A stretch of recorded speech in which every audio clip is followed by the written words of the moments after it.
हाँ जी बेटे, हाँ जी बेटे, कल वाला पोर्शन जो हमने लास्ट क्लास में किया था वो एक बार मैं आपको दोबारा दिखा रही हूँ, ध्यान से देखो। हमने पढ़ा था कि पॉलन का बनना स्पोर फॉर्मेशन होता है और अब आगे वो गमीट बनाएगा यानी गमिटोजेनेसिस करेगा। गमिटोजेनेसिस के लिए पॉलन अपने न्यूक्लियस को पुश करके साइड पे कर देता है। बड़ी बड़ी वैक्यूल इस काम में इन्वॉल्व होती हैं, फिर वो आपस में फ्यूज होके और भी बड़ी हो जाती हैं और न्यूक्लियस जिसको धकेल के कोने में कर दिया गया है, ये न्यूक्लियस माइटोसिस करेगा। ठीक है, क्योंकि पॉलन ग्रेन हैप्लॉइड था तो ये न्यूक्लियस माइटोसिस करेगा। जो चीज हैप्लॉइड है उसमें मियोसिस नहीं ना हो सकती, आधा तो ऑलरेडी बेचारे एक ही तो सेट है तो उसमें माइटोसिस ही होगी। स्पिंडल साइड पे बनेगा, सेंटर में न्यूक्लियस होता तो सेंटर में स्पिंडल बनता, अब न्यूक्लियस कोने में है तो स्पिंडल भी कोने में बनेगा, एक तरफ बड़ा एक तरफ छोटा, तो प्रोडक्ट भी एक बड़ी एक छोटी। बड़े वाले सेल का न्यूक्लियस बहुत ही इरेगुलर होता है, खूब सारा रिजर्व फूड मटेरियल, और इस बड़े वाले सेल को हम वेजिटेटिव सेल या ट्यूब सेल कहते हैं। छोटे वाले सेल को आप चिपका हुआ देखोगे जो जनरेटिव सेल है, और फिर थोड़ी देर के बाद ये उतर के बड़े के साइटोप्लाज्म में फ्लोट करने लग जाता है। ये जो स्टेज होती है हम इसको टू सेल्ड स्टेज कहते हैं, और इस स्टेज पे पॉलन एंथर से बाहर निकल आएगा। इसका मतलब वो अभी तक अपनी मदर प्लेस के अंदर ही था, इसका मतलब जहां वो खुद पैदा हुआ था उसी जगह पे उसने काम भी करना शुरू कर दिया था। यस, दैट्स वाई हम इसको प्रिकॉशियस या इन सिटू डेवलपमेंट कहते हैं। और क्योंकि पॉलन ग्रेन गमीट बनाने जा रहा है सो हम इसको गमीटोफाइट भी कहते हैं। 60% केसेस में पॉलन इस स्टेज पे बाहर आ जाएगा, लेकिन बाकी के केसेस में पॉलन सारे काम खत्म करके ही बाहर आएगा, क्योंकि अभी एक डिवीजन होनी, माइटोसिस होनी बाकी है। ये जो स्पिंडल शेप का सेल है यानी किनारों से पतला बीच से चौड़ा, इसका साइटोप्लाज्म बड़ा गाढ़ा है जो इंडिकेट करता है कि अभी इसमें एक माइटोसिस होनी और बाकी है। बस वो हो जाएगी, दो मेल गमीट बन जाएंगे, और क्योंकि गमीट भी सेल होता है so how many cells are there, total 3, so इसको बोलते हैं 3 सेल्ड स्टेज। तो सारे जने इसको ध्यान से ऑब्जर्व करो, एक लास्ट रिवीजन बता रही हूँ, ध्यान से सुनना। स्पोरोजेनेसिस हो गया था, ये गमिटोजेनेसिस है, ये पॉलन ग्रेन करेगा इसलिए हम उसको गमिटोफाइट बोलेंगे। और ये काम वो एंथर से बाहर आके नहीं करेगा, एंथर में पड़े पड़े कर देगा जहां वो खुद पैदा हुआ था, यानी उसकी डेवलपमेंट प्रिकॉशियस होगी। चलो समझ आ गया हमें कि अंदर बैठे बैठे उसने ड्यूटी करनी शुरू कर देनी है, पर करेगा कैसे? न्यूक्लियस धकेल के को कोने में, इसका मतलब स्पिंडल भी एक कोने में बनेगा, और एक कोने में बना हुआ स्पिंडल दो अनइक्वल प्रोडक्ट्स बनाता है, एक बड़ा सेल एक छोटा। बड़े वाले सेल को पहचानना बड़ा आसान होता है क्योंकि एक तो उसका साइज बहुत बड़ा है, दूसरा बच्चे उसका न्यूक्लियस बहुत इरेगुलर होता है। छोटे वाला सेल जो कि स्पिंडल शेप का है वो उतर के बड़े के साइटोप्लाज्म में फ्लोट करने लग जाएगा, और ज्यादातर करके ओवर 60% केसेस में पॉलन स्टेज पे रिलीज कर दिया जाता है। हम इसको टू सेल्ड स्टेज के नाम से जानते हैं, लेकिन बाकी केसेस में इसको पूरे काम खत्म करके ही बाहर आना होता है, क्योंकि इसकी एक डिवीजन अभी बाकी है, वो है माइटोसिस। इसकी डिवीजन से दो मेल गमीट बनेंगे और ये टोटल 3 सेल्ड स्ट्रक्चर हो जाएगी। मैं आपको याद करा दूं कि ये दोनों मेल गमीट फंक्शनल होते हैं। ऐसा क्यों बोल रही हूं मैं? क्योंकि जिम्नो में सिर्फ एक ही काम करता है, लेकिन एंजियो में ये दोनों काम करेंगे। एंड तक पहुंचने पहुंचते एक मियोसिस हुई है और दो माइटोसिस हुई है। सो पर पॉलन ग्रेन एक मियोसिस जब ये खुद बना था, और आज इसने दो माइटोसिस करी है जब इसने गमीट बनाए हैं। सो एक मियोसिस और दो माइटोसिस, ये टोटल डिविजन्स होती हैं। ठीक है,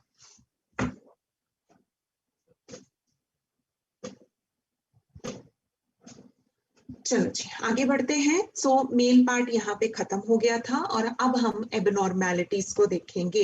एबनॉर्मेलिटीज में पहली एबनॉर्मेलिटीज की जो हम पढ़ते हैं जी, माइक्रोस्पोर अलग हो जाते हैं, पॉलन ग्रेन बन के डेवलप हो जाते हैं, सेपरेट हो जाते हैं, वो काम इन पौधों में नहीं होता। ये अलग ही नहीं हो पाते, इकट्ठे रहते हैं, इकट्ठे जर्मिनेट करते हैं, बोलते हैं कंपाउंड पॉलन ग्रेन। चारों के चारों नॉर्मली जिंदा रहते हैं, हमने तो यही पढ़ा। अलग होके पॉलन ग्रेन बन जाते हैं। साइप्रस में ऐसा नहीं होगा, 3 मर जाएंगे, सिर्फ एक जिंदा रहेगा। ये मिल्क वीड्स हैं, जब आप इनको तोड़ोगे तो दूध जैसा सब्सटेंस बाहर निकलता है, और ये ऑर्किड्स हैं, ब्यूटीफुल फ्लावर। अब इसमें क्या अबनॉर्मलिटी है कि पॉलन कैविटी के अंदर जितने भी पॉलन्स हैं, ये सारे के सारे आपस में जुड़ के एक बैग बनाएंगे। पॉलन कैविटी में जितने भी पॉलन्स हैं, ये जुड़ के एक मास या बैग बनाएंगे, नोन एज पॉलिनियम। ये 2 पॉलिनियम आपको दिखाई दे रहे हैं, और पॉलिनियम का प्लूरल होता है पॉलिनिया। सो यहाँ पे पॉलन जुड़ के पॉलिनियम बनाएंगे। पॉलिनियम किस किस में बन सकता है बच्चे? कैलोट्रोपिस आस्क्लेपियस में, यानी कि मिल्क वीड्स में, और ऑर्किड के पौधे में। एक पॉलिनियम इस पौधे में पड़ोसी पॉलिनियम आपस में जुड़ जाते हैं, डंडियां उनको आपस में जोड़ती हैं विद अ स्टिकी डिस्क, जिसका नाम है कॉर्पस्क्यूलम। तो ये तो बच्चे बड़ी खूबसूरत सी स्ट्रक्चर बन गई है। Now this is called as translator apparatus। अगर ये आपस में पड़ोसी पड़ोसी जुड़ गए हैं, तो फिर ये भी अपने पड़ोसियों से जुड़ गए होंगे, and this one structure is called translator apparatus। और ये प्लांट की देखो कितनी स्मार्ट स्ट्रेटजी है कि ये उसने क्यों किया है कि जैसे ही कीड़ा नेक्टर नुक्टर पीने आएगा, कीड़ा जो है इस डिस्क के साथ चिपक जाएगा, और कीड़ा जब जोर लगा के उड़ेगा ना, तो फिर उसकी टांग के साथ ये पूरा अपरेटस खिंच के चला जाएगा, यानी वो अपनी टांग में दोनों थैलों को उठा के ले जाएगा अनइंटेंशनली। वो इस पूरे अपरेटस को पुल करके ले जाता है, और ये दोनों थैले उसकी टांग के साथ लटके हुए दिखाई देते हैं। जब वो दूसरे फूल में जाके बैठेगा, तो ये बैग फट जाएंगे और क्रॉस पॉलिनेशन हो जाएगा। सो मैं दोबारा बता दूं, इस अपरेटस का नाम भी ट्रांसलेटर अपरेटस है, और मैकेनिज्म के इस तरीके का नाम भी ट्रांसलेटर मैकेनिज्म है। सो ये हमारे पास बेटा जी एबनॉर्मेलिटीज हैं। कंपाउंड पॉलन ग्रेन सिर्फ एक बचेगा, पॉलिनियम बनेगा, और यहाँ पॉलिनियम जुड़ के ट्रांसलेटर को बनाएंगे। सो ये बच्चे कल तक का हमारा पोर्शन था, लास्ट क्लास तक का। और अब मैं आपको आज का पोर्शन शुरू कर रही हूँ। सो सारे जने जरा ध्यान से देखना, पेन मत उठाना। चलो, आज का लेक्चर स्टार्ट करने से पहले मैं आपको कुछ एक चीज बताती हूँ। आप लोगों ने अगर आरपीएस असाइनमेंट वगैरह आपको मिल गए हैं, तो आपने जरूर उनको ऑब्जर्व किया। उसके बीच में छोटे छोटे क्वेश्चंस हैं, कितनी डिविजन्स हुई, इतने स्टेमन है तो कितने पॉलन बने। अभी उन क्वेश्चंस की चिंता नहीं करनी है। जिस दिन मैं वो क्वेश्चन समझाऊंगी आपको छुट्टी के बाद, जो अभी आएगी 23rd की छुट्टी है ना, उसके बाद मैं आपको क्वेश्चन समझाऊंगी, और मुश्किल से आपको 10 या 15 मिनट लगेंगे, और वो सारे क्वेश्चन आपको आ जाने हैं। वो गिनती के 10 मिनट का काम है। लेकिन जो आज हम करने जा रहे हैं ना, ये बहुत इंपॉर्टेंट काम है। सबसे पहले मैं आपको आज फीमेल पार्ट कराऊंगी, और फिर मैं मेल के साथ इसका कंपैरिजन कराऊंगी, जो कि पढ़ के तो कभी भी समझ नहीं आता। सो ये चीज सुन लो कि आज आपने अपनी मुंडी हिलाई, या फिर आपने उस ब्रॉड हॉराइजन में नहीं सोचा जिसमें मैं बोलूंगी, तो आप इस चैप्टर के ऊपर अपनी पकड़ नहीं बना पाओगे। वो क्वेश्चन सारे कर लेते हैं, ठीक है, वो 10 मिनट लगेंगे, आप भी सीख जाओगे। लेकिन जो मैं आज कराने जा रही हूँ ना, ये हर एक की पकड़ में नहीं होता। सो प्लीज जरा ध्यान से सुनना। मैं फीमेल पार्ट कराऊंगी, और इसका मेल पार्ट के साथ कंपैरिजन कराऊंगी, ठीक है। अभी इसमें मुझे 2-3 लेक्चर्स लगेंगे, और ये पोर्शन डिटरमिन करेगा कि आपका इस चैप्टर में कितना स्कोर आता है, क्योंकि यहाँ से स्कोरिंग पार्ट शुरू हो जाता है, जो हर एक ध्यान से नहीं सुनता और ध्यान से नहीं कर पाता। सो वो गलती आप मत करना। सो ध्यान से सुनना। ये फीमेल पार्ट है, हम इसको पिस्टल या कार्पल कहते हैं, और ये मैंने एक कार्पल आप लोगों को बना के दिखाया। यहाँ स्टिग्मा है, स्टाइल है, और ये ओवरी है। यहाँ पॉलन आके लैंड करेगा। ये लंबी पतली ट्यूब है और ये फर्टाइल पोर्शन है, बेसल पोर्शन है, स्वोलन पोर्शन है। इसकी कैविटी को लक्यूल कहते हैं और इसमें ओव्यूल पड़ा है। अब बच्चे मैंने आप लोगों ने देखा कि मैंने एक ओव्यूल बनाया है, पर मैं आपको बता दूं कि जरूरी तो नहीं होता कि ओव्यूल एक ही होगा, है ना। हम अपनी कन्वीनियंस के लिए डायग्राम को सिंपल रखने के लिए एक ओव्यूल बनाते हैं। अब एक ओव्यूल भी हो सकता है और बड़े सारे ओव्यूल भी हो सकते हैं।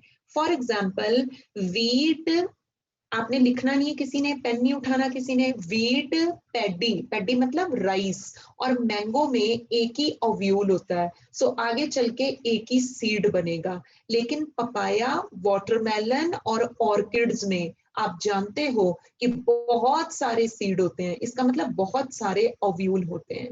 सो पपाया, वाटरमेलन एक्सक्यूज में, और ऑर्किड्स में बहुत सारे ओव्यूल होते हैं, सो बहुत सारे सीड बनेंगे। सो मैंने एक ओव्यूल बनाया है, ऐसा भी होता है और बड़े सारे ओव्यूल भी होते हैं, ठीक है जी। अनदर पोर्शन, हम एक ओव्यूल को बड़ा करके थोड़ा सा देखते हैं, क्योंकि ये ओव्यूल आगे चल के पक के सीड बनाता है।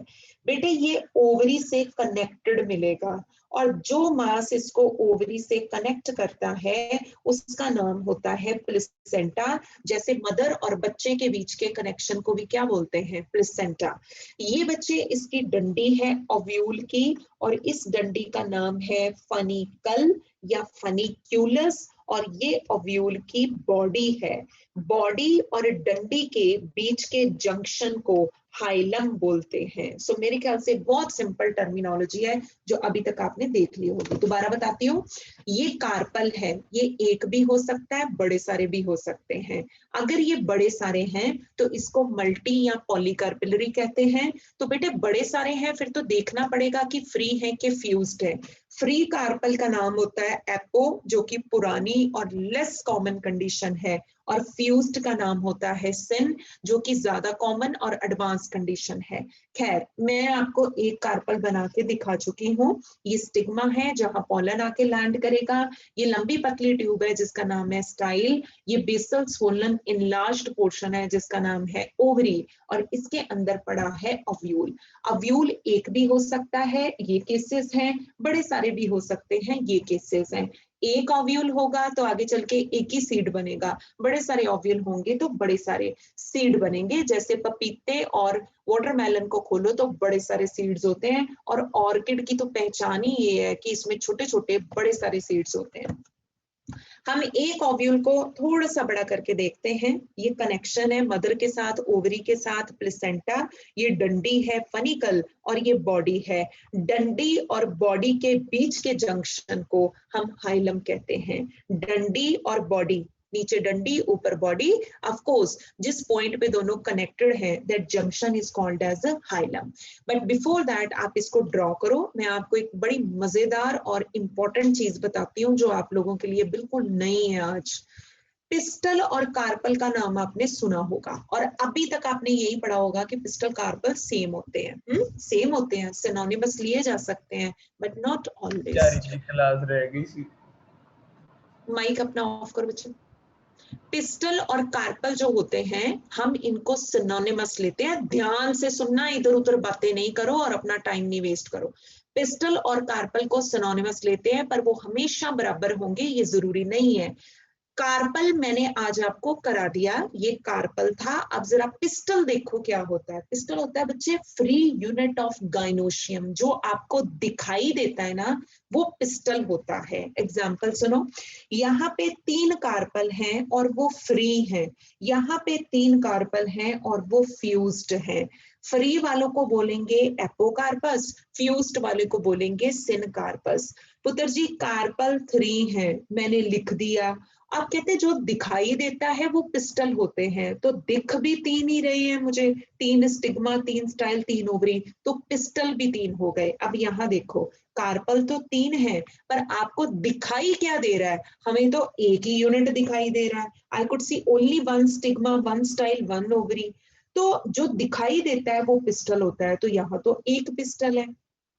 तो यहाँ पे 3 कार्पल्स हैं, ओके, वो फ्री हैं, तो हमें दिखाई भी कितने देते हैं, 3। सो जो दिखाई दे वो पिस्टल होता है। सो कार्पल और पिस्टल बराबर हैं।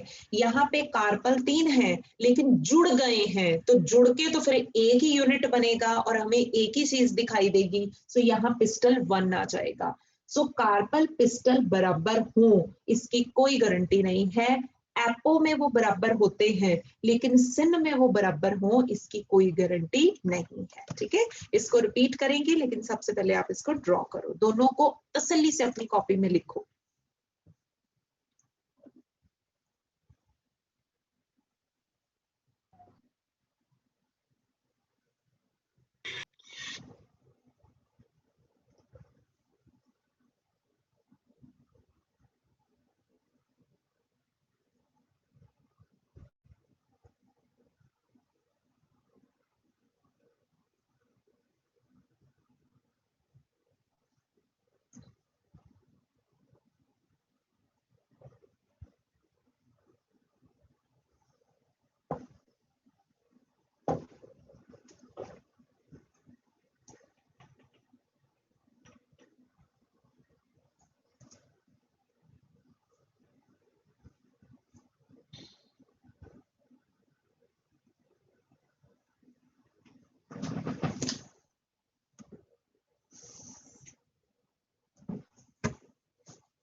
And the second slide. Free unit of gynoecium is called pistil.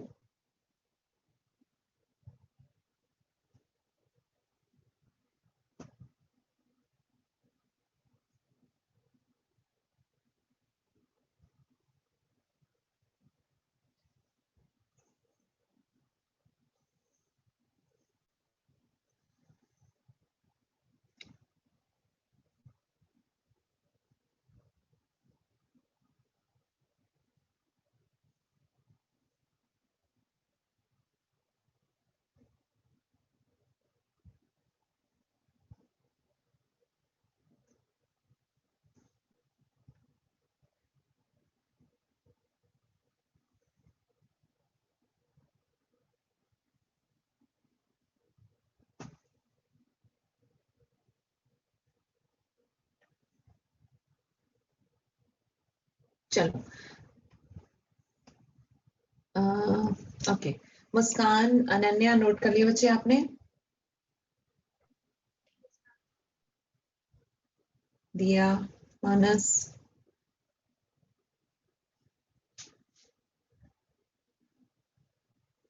Dhruv note कर लिए बच्चे?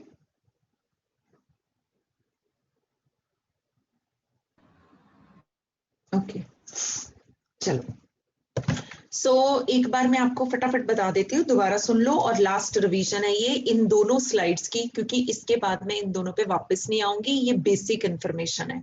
अगर आपको कार्पल 1 देखने को मिले, मोनोकार्पिलरी, अगर ऐसे बड़े सारे कार्पल फूल में देखने को मिले तो मल्टी या पॉलीकार्पिलरी। और जब वो बड़े सारे होते हैं ना, तो फिर चेक करना पड़ता है कि वो फ्री हैं कि फ्यूज्ड हैं। अगर फ्री हैं तो ये, फ्यूज्ड हैं तो ये। फ्री होना बड़ी पुरानी और लेस कॉमन कंडीशन है, समझ गए? चलो, एनीवेज ये ओव्यूल है।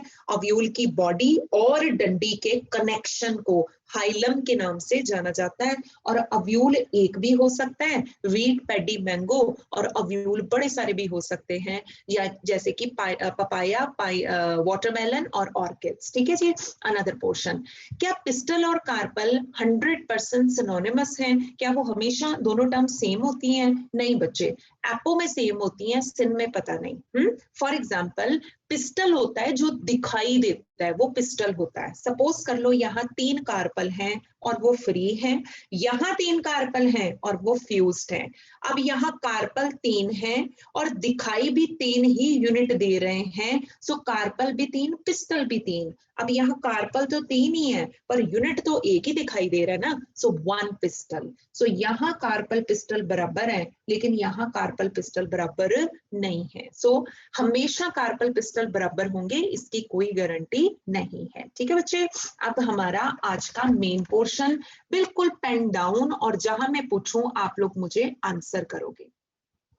जो ओव्यूल मैंने अभी अभी बनाया है, इस ओव्यूल को मैं सेपरेटली दिखा देती हूँ। आपने अभी सीखा कि ये फनिकल है और ये हाइलम है, ठीक है ना।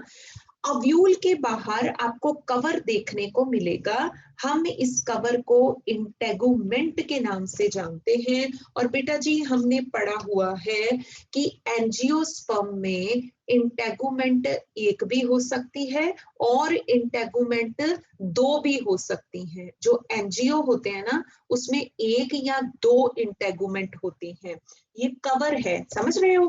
अब बड़ा रेयर है कि इंटेगुमेंट 3 भी हो जाए, और भी रेयर है कि इंटेगुमेंट एब्सेंट हो जाए। जो मैंने तीसरा और चौथा पॉइंट लिखा है ना, जो तीसरी चौथी टर्म है, ये रेयर है। यूनी और बाई इज मोर कॉमन।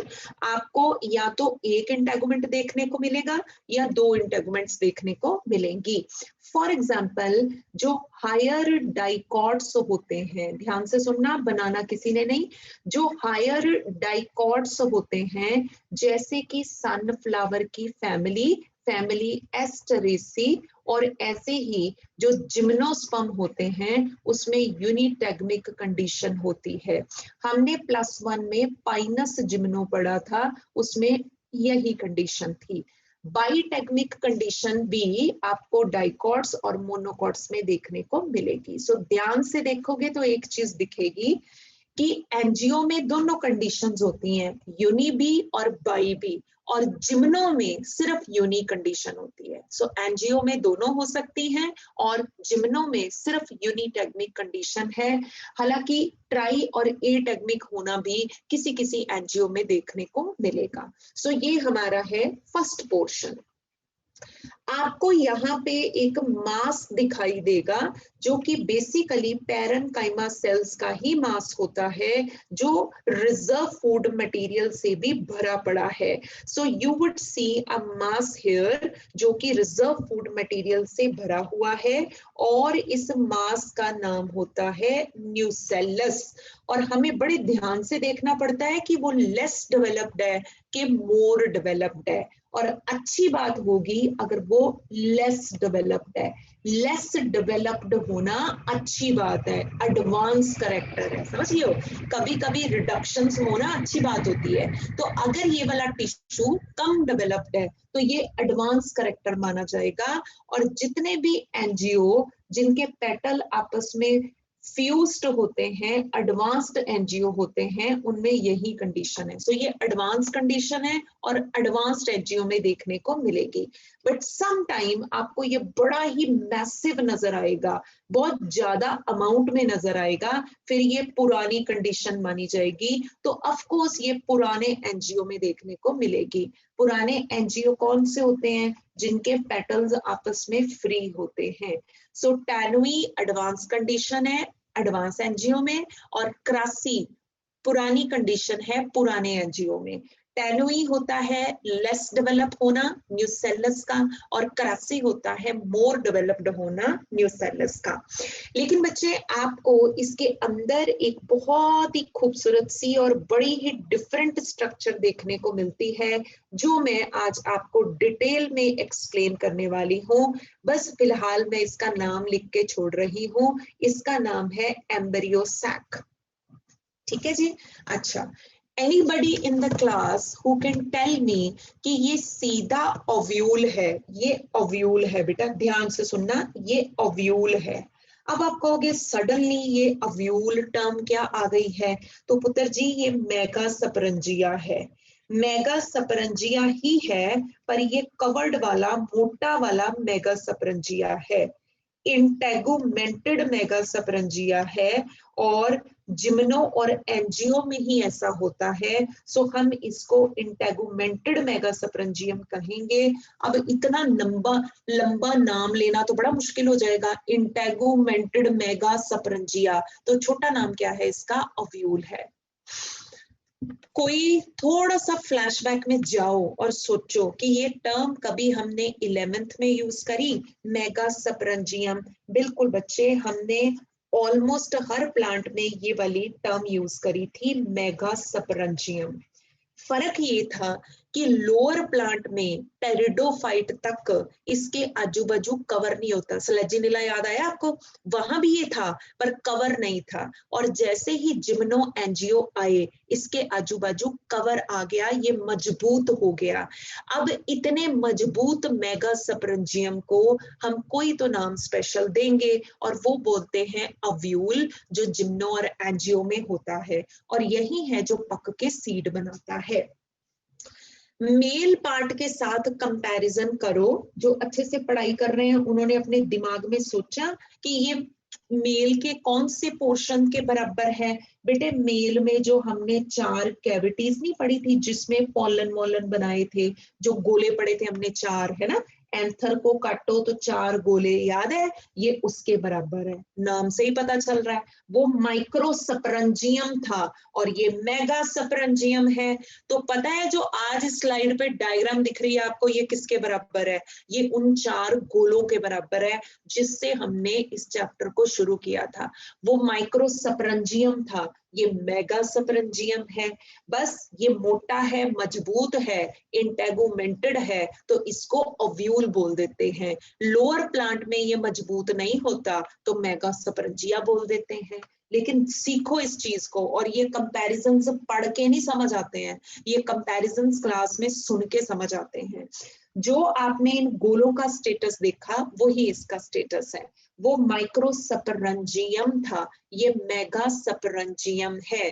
तो बच्चे इसने तो पोलन ग्रेन को यानी कि मेल गमिटोफाइट को बनाया था, तो ये भी फीमेल गमिटोफाइट को बनाएगा। और ये जो मैंने एम्ब्रियो सैक लिखा, ये कौन है, ये फीमेल गमिटोफाइट ही तो है। सो ये फीमेल गमिटोफाइट है। अब आप कहोगे कि ये किसके बराबर है, तो सोचो कोई मेल गमिटोफाइट था उसके बराबर है ये। मेल गमिटोफाइट तो पोलन ग्रेन था, तो ये जो गोला अंदर है ये पोलन ग्रेन के बराबर है। और एंजियो में इस फीमेल गमिटोफाइट को स्पेशल नाम दिया जाता है एम्ब्रियो सैक।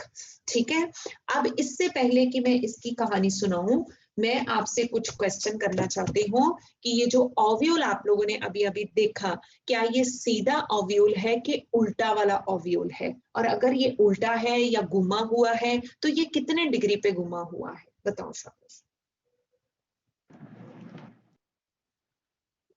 नहीं बच्चे ऐसे नहीं, हैंड रेस करके। किस किस को आंसर पता है पहले देखते हैं। हाँ बच्चे, संयम गोयल। मैम 180 डिग्री घुमा हुआ है। 180 डिग्री पे घुमा हुआ है, सो इसका मतलब, आपका मतलब है ये उल्टा ओव्यूल है, ठीक है। Yes ma'am. Okay, Akshika. 180 degree ma'am. Okay, Divanshu. Ma'am 180 degree. नहीं, सीधा ओव्यूल है कि इन्वर्टेड है, मैम उल्टा है। उल्टा वाला मैम। उल्टा उल्टा। ओके, पुरु।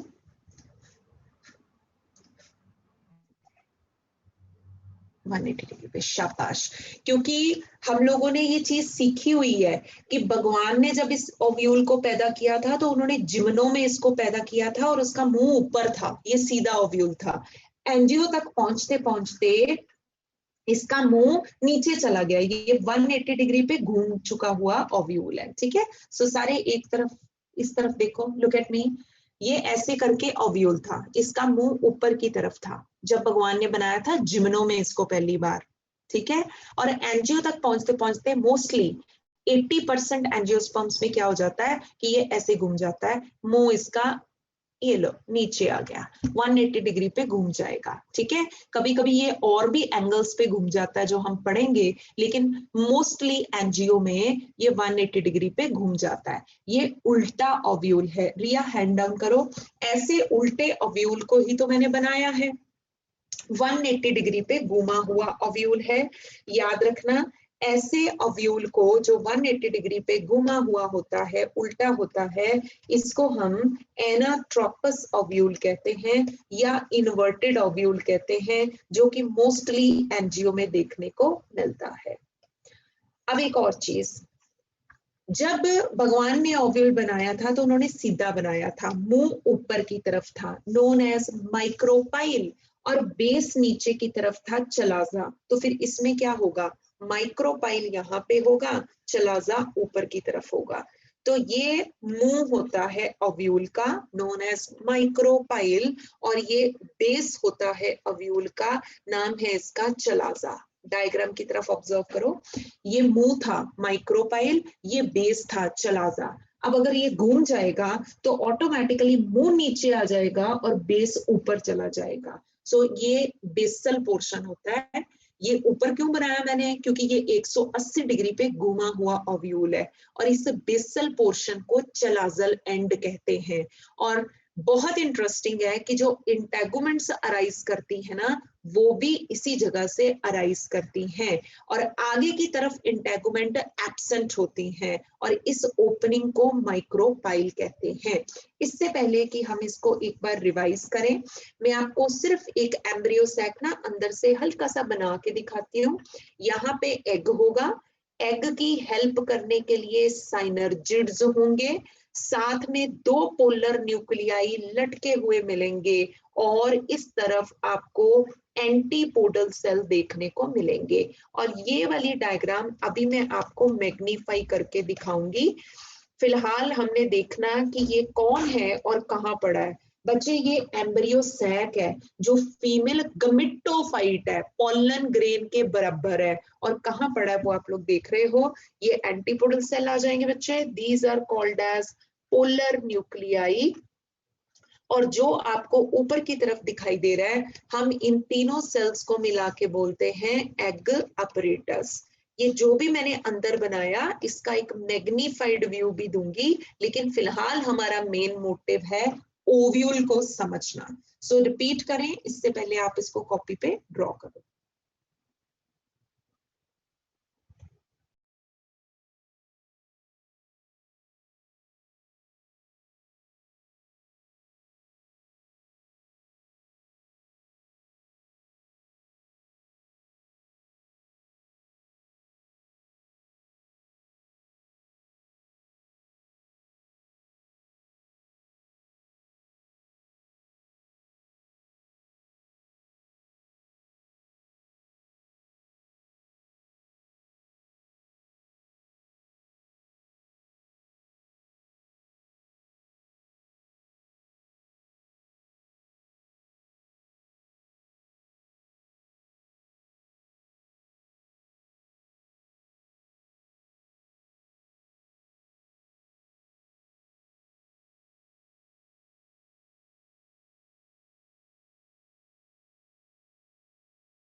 ठीक है, बना लिया आपने?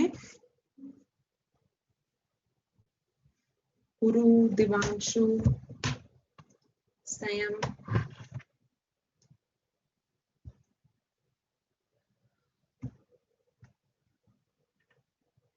संयम बना लिया बच्चे आपने? ओके, गुरु डन। ओके, चलो चलो मैं फटाफट आपको मेन पॉइंट बताती हूँ ताकि हम अपने लास्ट पार्ट की तरफ चल पड़े। ठीक है, ध्यान से देखो। हम लोगों ने सीखा यहाँ पे एक ओव्यूल होता है। अब उस ओव्यूल को मैंने बड़ा करके दिखाया है। तो ओव्यूल ऐसा है, ओव्यूल के बाहर कवर है। ठीक है, इंटेगुमेंट बोलते हैं इसको। ये एक भी हो सकती है, दो भी हो सकती हैं, और बहुत रेयरली तीन या एब्सेंट भी हो सकती है। एंजियो में दोनों कंडीशन होती हैं, ये वाली भी होती हैं, जबकि जिम्नो में सिर्फ यूनिटेगमिक कंडीशन होती है। ये कवर है बेसिकली। ये बच्चे एक मास है रिजर्व फूड का, पेरन का मास ही होते हैं मोस्टली, जितने भी मासेस होते हैं। इसका नाम है न्यूसेलस। अब अगर ये लेस डेवलप्ड है तो इसको एडवांस माना जाएगा। कम होना एडवांसमेंट की निशानी होती है बहुत बार। सो अगर ये कम डेवलप्ड है तो टैनुई न्यूसीलेट और एडवांस है, और जो एनजीओ के पेटल आपस में जुड़े होते हैं वो एडवांस एनजीओ होते हैं। सो अगर ये एडवांस कंडीशन है तो एडवांस एनजीओ में देखने को मिलेगी, और इसका ज्यादा डेवलप होना पुरानी कंडीशन है, तो ये पुराने एनजीओ में। सो आज के बाद ये याद कर लो, जो एडवांस एनजीओ होते हैं उनमें पेटल फ्यूज्ड होते हैं, और जो पुराने वाले एनजीओ फैमिलीज हैं उनके पेटल्स फ्री हैं। तो एडवांस कंडीशन एडवांस एनजीओ में और पुरानी कंडीशन पुराने एनजीओ में देखने को मिलेगी। ये ओव्यूल का बेस है नोन एज चलाजा, ये उसका मुंह है, ओपनिंग है नोन एज माइक्रोपाइल। अगर ये बेस है तो फिर ऊपर क्यों बनाया? क्योंकि ये ओव्यूल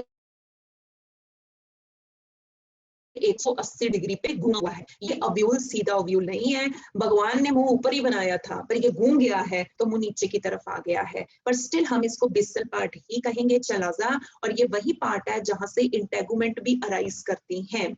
ये ओपनिंग को माइक्रोपाइल के नाम से जाना जाता है, और आप देखोगे अंदर एक बड़ी ब्यूटीफुल स्ट्रक्चर डेवलप होती है जिसका नाम है एम्ब्रियो सैक। अब मैं आपको एम्ब्रियो सैक के भी चलो फटाफट आपको पार्ट्स बता देती हूँ ताकि हम कंपैरिजन कर सके। एम्ब्रियो सैक में ये एग है, हेल्प करने वाले दो सनर्जिड हैं, तीनों को मिला के एग एपरेटस कहते हैं। यहाँ दो न्यूक्लियाई लटके पड़े हैं जो वॉल नहीं बना पाए, तो न्यूक्लियस ही कहेंगे, सेल नहीं कहेंगे। समझ रहे हो? ये न्यूक्लियस हैं। अगर ये आजू बाजू वॉल बना लेते तो हम इनको सेल बोलते, वो बेचारे कर नहीं पाए तो न्यूक्लियाई ही बोलेंगे। ये एंटीपोडल सेल है। तो तीन सेल ये, तीन सेल ये एक बड़े वाला सेल है और ये दो न्यूक्लियाई हैं। इस पोर्शन को मैं बड़ा करके अभी दिखाऊंगी, लेकिन मेन मुद्दे पे आते हैं, और दोबारा ध्यान से अब आखिरी बारी इसको सुन लो। ये जो आज हमने स्ट्रक्चर बनाई है ये क्या है? बेसिकली मेल पार्ट तो हम पढ़ चुके, तो ये किसके बराबर है? जो हमने वो चार गोले गोले बनाए थे उसके बराबर है। वो माइक्रो सपरंजिया था, ये मेगा सपरंजिया है। ठीक है जी। अगर ये उस गोले के बराबर है, ये माइक्रो स्परंजिया था, और ये आज जो हमने पढ़ा ये मेगा सपरंजिया है, तो इसने तो मेल गमिटोफाइट को बनाया था, पोलन ग्रेन। तो ये बेचारा भी फिर फीमेल गमिटोफाइट को बनाएगा, एम्ब्रियो सैक उसका नाम है। तो पोलन ग्रेन बने थे मेल गमिटोफाइट, और इसमें एम्ब्रियो सैक बनेगा फीमेल गमिटोफाइट। दोबारा बोलती हूँ, ये माइक्रोस्प्रंजिया, ये सारा मेगा सप्रंजिया। इसमें बना था मेल गमिटोफाइट पोलन ग्रेन, और इसमें बनेगा फीमेल गमिटोफाइट एम्ब्रियो सैक। ठीक है बच्चे। अनदर पोर्शन, इसमें फिर गमीट बने थे, तो इसमें भी गमीट बनेगा, और उस गमीट का नाम है एग। ठीक है जी।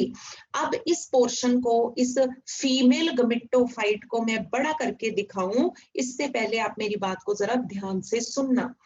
ये अगर माइक्रो सपरंजिया है और ये अगर मेगा सपरंजिया है, तो फिर इसको ओव्यूल क्यों बोलते हैं? बेटे ये मेगा सपरंजिया है पर बड़ा ही मजबूत है, और याद रखना ऐसे मजबूत मेगा सपरंजियम को ओव्यूल बोला जाता है।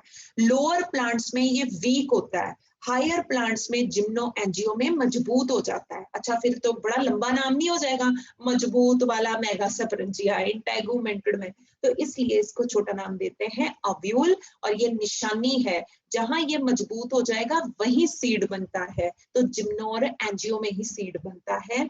और अब हम आते हैं इसके सेकेंड पार्ट पे। मैं क्या कर रही हूँ, देखना सारे जने ध्यान से देखना, मैं ये वाला पोर्शन अब आपको बड़ा करके दिखाती हूँ। मेरे को लगता है एक ऐसा एस्पेक्ट है जो हर एक ने कभी ना कहीं इसको पढ़ा ही होता है। सो ये बहुत ही ज्यादा इंटरेस्टिंग और कम टाइम लेके आपको समझ में आ जाएगा। इसके अंदर जो है ये देखो लिखा हुआ, ध्यान से देखना, इसके अंदर जो कुछ भी है ना ये मैंने लिख दिया, देख लो आप सारे जने, ठीक है। और मेरे ख्याल से सबको पता है कि ये एग अपरेटस है, तो बिल्कुल सामने कौन होना चाहिए, एंटीपोडल। ये जो बीच में लटके पड़े हैं ये कौन है, पोलर न्यूक्लियाई। और ये सारे जने जिस कमरे में रहते हैं उस बड़े से कमरे का नाम क्या है, सेंट्रल सेल।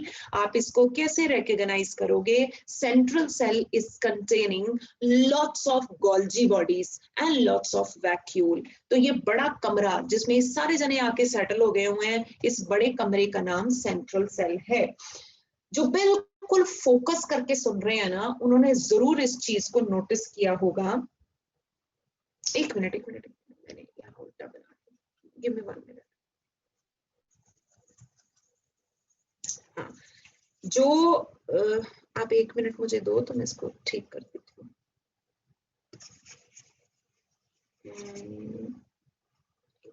यहाँ पे माइक्रोपाइल की तरफ आपको एग अपरेटस देखने को मिलेगा। तो ये बच्चे माइक्रोपाइल की तरफ एग अपरेटस है।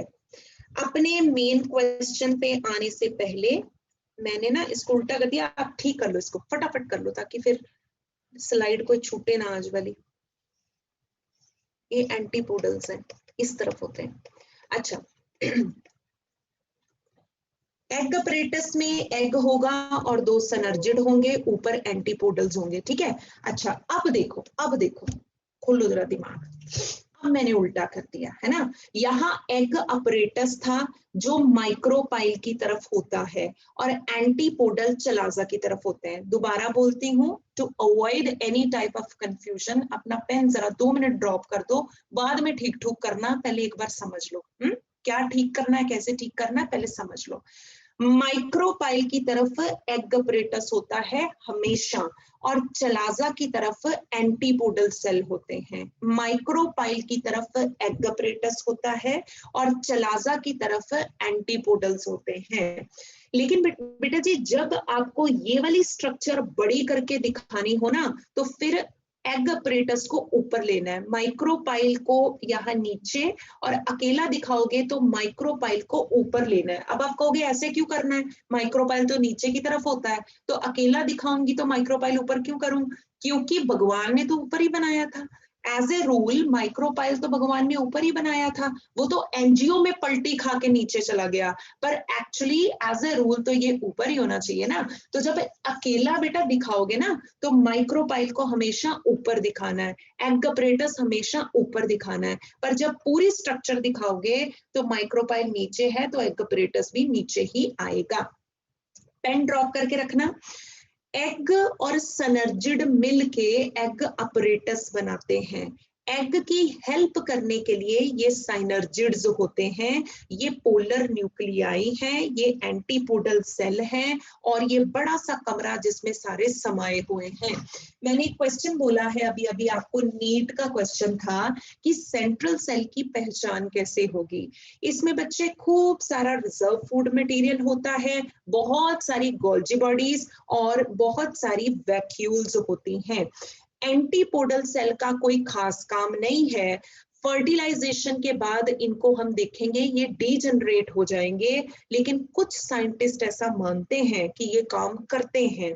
रूट लाइक स्ट्रक्चर बना के बाहर से खाना खींचते हैं। बाहर कौन है, न्यूसेलस से खाना खींचते हैं। तो एंटीपोडल की हमें गारंटी नहीं है कि काम करते हैं कि दिल नहीं है, पता नहीं है। कई साइंटिस्ट कहते हैं जी बाहर से खाना खींच के अंदर ले आते हैं रूट लाइक स्ट्रक्चर हस्टोरिया की हेल्प से, और कई कहते हैं कि विल नहीं है, इन्होंने कोई काम नहीं करना। जो भी है काम करे या ना करे, पर एक चीज पक्की है कि जैसे ही फर्टिलाइजेशन ओवर हो जाएगी ना, ये डीजनरेट कर जाएंगे। एंटीपोडल्स का कोई खास सिग्निफिकेंस नहीं है, दे मे और may not be working, but just after the main process fertilisation they will degenerate. इसका मतलब इतनी चीज हमें समझ में आ गई। ये जो बीच में लटके पड़े हैं ये पोलर न्यूक्लियाई हैं, और आज के बाद कोई ना भूले कि अक्सर ये पोलर न्यूक्लियाई काफी आगे चल के आपस में फ्यूज करके सेकेंडरी न्यूक्लियस बनाते हैं, आपस में फ्यूज करके सेकेंडरी न्यूक्लियस बनाते हैं, जिसको कि हम डेफिनेटिव न्यूक्लियस के नाम से भी जानते हैं। किसी ने ये तो नहीं सोच लिया कि ये फ्यूज करके सेल बना रहे हैं, पुत्र सेल नहीं बना रहे। सेल तब बनता है जब बाहर मोटी सी वॉल बने। इन बेचारों को कभी वॉल नहीं बनानी आती। जब ये अकेले अकेले थे तब भी नहीं वॉल बना पाएंगे, जब ये फ्यूज हो गए हैं वॉल तब भी नहीं बना पाएंगे। तो सेल नहीं है, पहले भी न्यूक्लियस थे अब भी न्यूक्लियस है, पहले अलग अलग थे और अब ये फ्यूज हो गए हैं, जो कि बड़ा कॉमनली आगे चल के हमें देखने को मिलेगा। हम इसको सेकेंडरी न्यूक्लियस के नाम से जानते हैं। यहाँ तक समझ आ गया आपको? तो अक्सर सेकेंडरी न्यूक्लियस बनेगा। अब आते हैं मेन मुद्दे पे। ये एग है, ये इसके हेल्पर है। एग फीमेल गमीट को रिप्रेजेंट करता है। आपको एक लाइन लिखवाती हूँ जो आप लोगों को हमेशा याद रखनी है कि जो साइनर्जिड्स होते हैं उनके पास चलाजल वैक्यूल होती है। साइनर्जिड में चलाजल वैक्यूल होती है। अगर हिम्मत मार के एक लाइन याद कर लोगे ना तो इस लाइन के सहारे बड़ा कुछ याद हो जाएगा। देखना कैसे, मैंने क्या बोला, सनर्जिड की चलाजा की तरफ वैक्यूल होती है। दिख गई सबको? ये सनर्जिड है, ये चलाजा है, चलाजा की तरफ वैक्यूल है, पीछे न्यूक्लियस है, और एग में उल्टा, आगे की तरफ न्यूक्लियस है, पीछे वैक्यूल है। सो आपने देखा इनकी पोलैरिटी सेम नहीं है। सिंपल लैंग्वेज में बोलूं, आगे वैक्यूल है पीछे न्यूक्लियस है, यहाँ आगे न्यूक्लियस है पीछे वैक्यूल है। इसका मतलब इनकी पोलैरिटी ऑपोजिट है। फर्क कोई नहीं पड़ना, पोलैरिटी ऊपर नीचे होने से कोई फर्क नहीं पड़ता, ये एक जस्ट स्ट्रक्चरल फीचर होता है। अदरवाइज एग की हेल्प करने में सनर्जिड्स का बहुत बड़ा रोल है, और हम इन तीनों को मिला के एग अपरेटस बोलते हैं। अब पहुंच गए जी आपके ऊपर, और आप मुझे बताएगा कोई कि ये पोलन ग्रेन के बराबर है ना? भूल तो नहीं गया कोई? ये किसके बराबर, ये पूरी बॉडी किसके बराबर थी? गोलों के बराबर, माइक्रोस्परेंजिया के बराबर। ये किसके बराबर है? पोलन ग्रेन के बराबर। वो मेल गमेटोफाइट था, ये फीमेल गमेटोफाइट है। और बेटा जी अगर ये पोलन ग्रेन के बराबर है तो पोलन ग्रेन ने तो गमीट बनाए थे, तो इसने भी गमीट बनाए। पोलन ग्रेन 3 सेल्ड था, और आप मुझे ये बताओ ये कितने सेल्ड है? मैं यहाँ पे सेल्ड लिख रही हूँ, नंबर आप लोग मुझे बताओगे ये कितने सेल्ड है और इसमें टोटल कितने न्यूक्लियाई है। शाबाश। ये पोर्शन नया नहीं है, मैंने बहुत अच्छे से 11th में भी ये सारी डायग्राम्स आपको बना के दिखाई थी। एंजल, हाँ बेटे बोल, how many cell, how many nuclei? 7 celled and 8 nucleate. Okay. Harshdeep? Ma'am 7 celled and 8 nuclei. Right. Gaurish? Ma'am 7 cell 8 nuclei. अच्छा। लक्षिता बेटे आप बताओ। Ma'am 7 celled and 8 nuclei. बस, तो आप लोगों को याद है जो सारा कुछ हमने पढ़ा हुआ है। सेल काउंट करके बताती हूँ, 3 3 6 और एक बड़ा सा कमरा जिसमें ये सारे सेटल हुए हुए हैं। 3 3 6 और एक ये central cell. So how many total cells are there? 7। Conclusion लिख रही हूँ मैं, ये 7 सेल्ड स्ट्रक्चर है। न्यूक्लियाई, न्यूक्लियाई पुत्र जी ये देखो 1 2 3 4 5 6, और ये बेचारे तो हमेशा ही न्यूक्लियर रहते हैं। ये कितने हो गए टोटल? 2। अब ये चाहे अलग रहे चाहे फ्यूज करे, न्यूक्लियर तो 2 ही है ना ये। सो 3 3 6 2 8, इसका मतलब न्यूक्लियस है 8, सेल है 7। 2 मिनट से ज्यादा नहीं लेना और इसको फटाफट बना लेना है ताकि मैं रिवाइज करवा सकूं जल्दी से, टाइम बहुत कम है।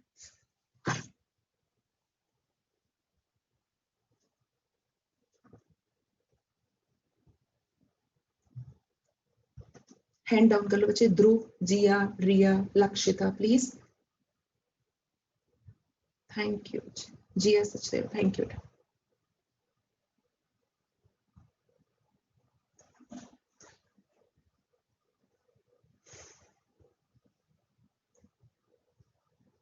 जल्दी से बेटे, 125 तक मैं क्लास लूंगी आज आपकी। एक स्लाइड आपकी छूट जाएगी नहीं तो, ठीक है।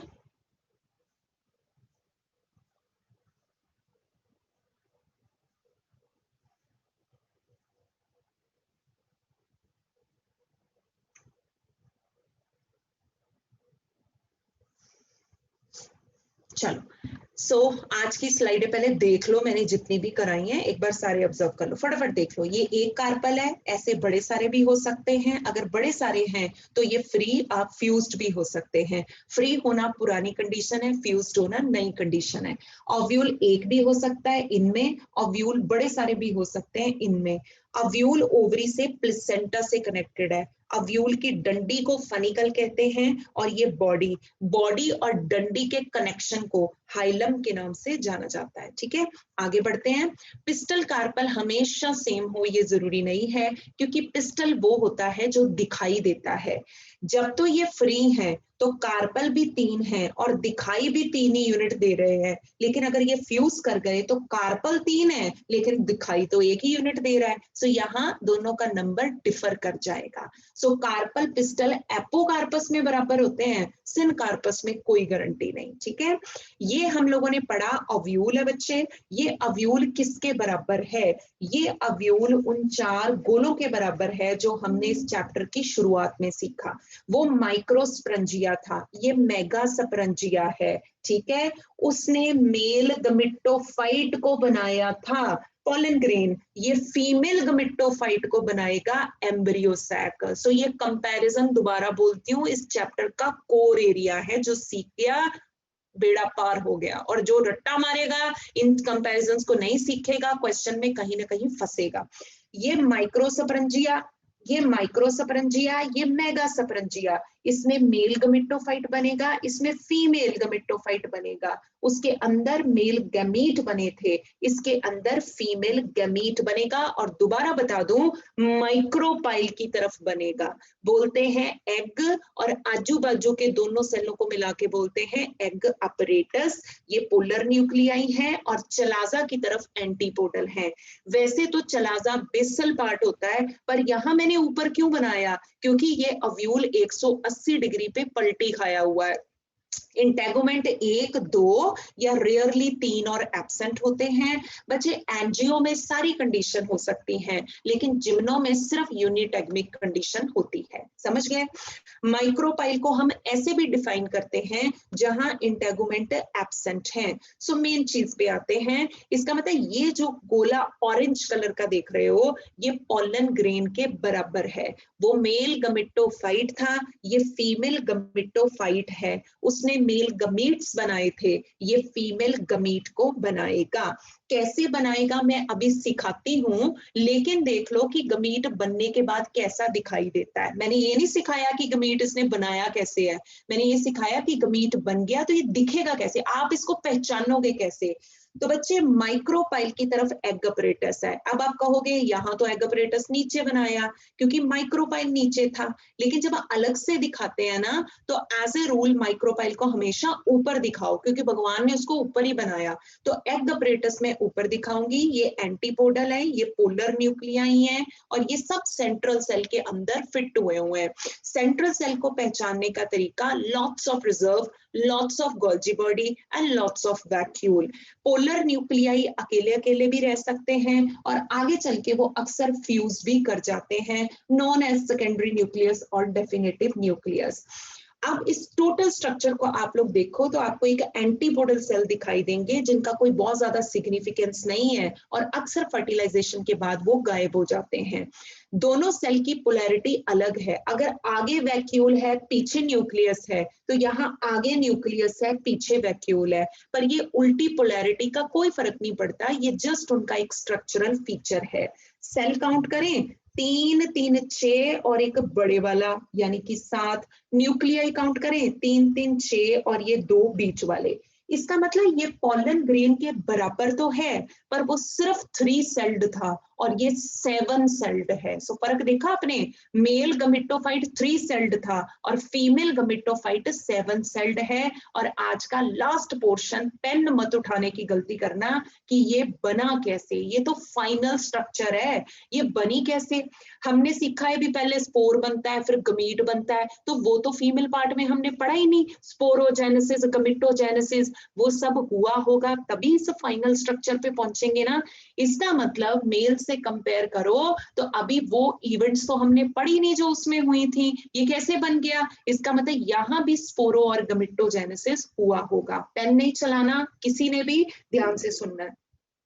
ये स्पोरोजेनेसिस हुआ बच्चे, ये गमीटोजेनेसिस हुआ। न्यूसेलस का एक सेल अपने आप को मदर सेल बना के पेश करेगा और मियोसिस करके 4 मेगास्पोर बनाएगा जो कि लीनियर फैशन में अरेंज्ड होंगे, जिनमें से बाहर वाले 3 डीजनरेट कर जाएंगे और अंदर वाला एक सरवाइव करेगा। कंपैरिजन जो मन में कर रहे हैं उनको समझ आ गया होगा कि कितना बड़ा फर्क है। जब उसमें स्पोरोजेनेसिस हुआ था तो ढेर सारे मदर सेल बने थे और आपने देखा यहाँ मदर सेल कितना है, सिर्फ एक, ठीक है। वहां ढेर सारे मदर सेल, यहाँ सिर्फ एक मदर सेल। अच्छा चलो कोई बात नहीं, 4 मेगास्पोर बन गए। वहां खूबसूरत डिजाइन थे, आइसोबाइलेटरल, टेट्राड, डेकासेट, यहाँ सिर्फ एक ही डिजाइन है, कौन सा वाला, लीनियर।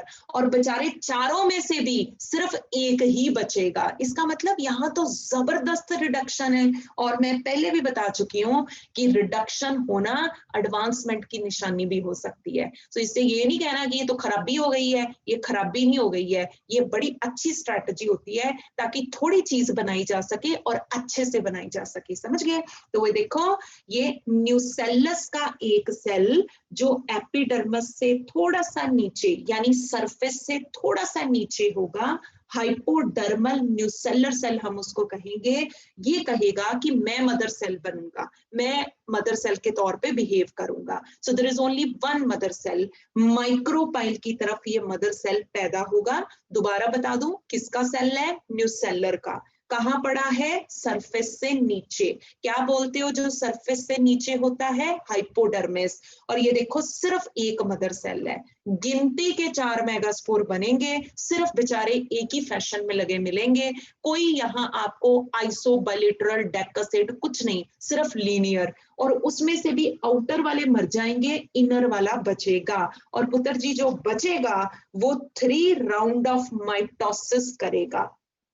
पहली माइटोसिस में 2 न्यूक्लियाई, फिर 4 और फिर 8, और ये 8 जने बड़ी खूबसूरती से अरेंज होके ये बन जाएंगे। सो कहानी बड़ी सिंपल है, बस वो थोड़ा सा फोकस एक बना के रखो ना, फिर बड़ी जल्दी समझ आती है और फिर कभी भूलती भी नहीं है। सो मेरे ख्याल से आप समझ गए कि यहाँ भी स्पोरोगमेटोजेनेसिस हुआ, पर थोड़ा सा फर्क था। ढेर सारे मदर सेल की बजाय सिर्फ एक मदर सेल था और ढेर सारे डिजाइन की बजाय सिर्फ एक डिजाइन था। और उन विचारों में से भी सिर्फ एक ही जिंदा रहा।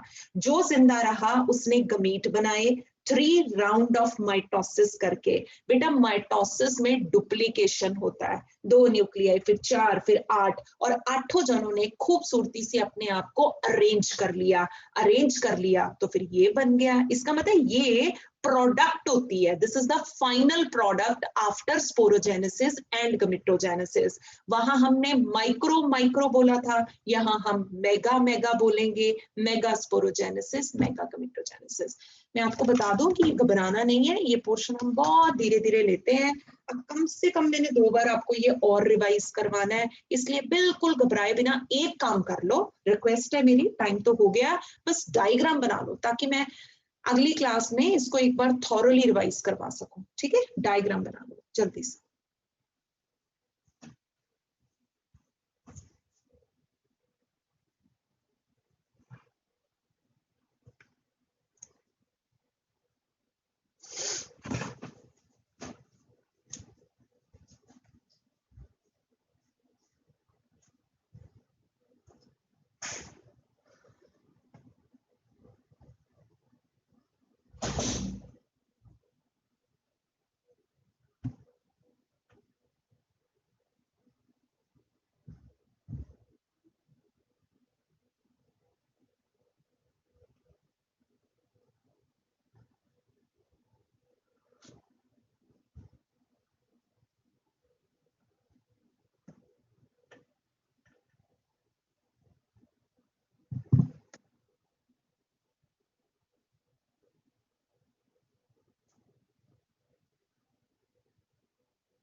हरीश बना लिए बेटे, लक्षिता, मनन,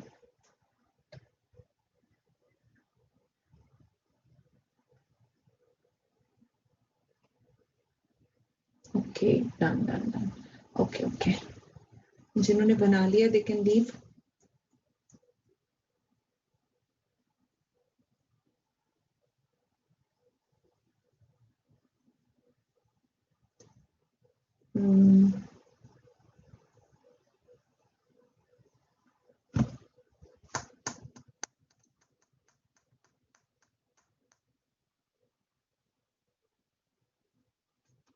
चलो ओके जी। सो जिनका किसी का रह भी गया कोई बात नहीं, हमने इसको अभी बड़ी बार डिस्कस करना है, so don't worry about it, ठीक है।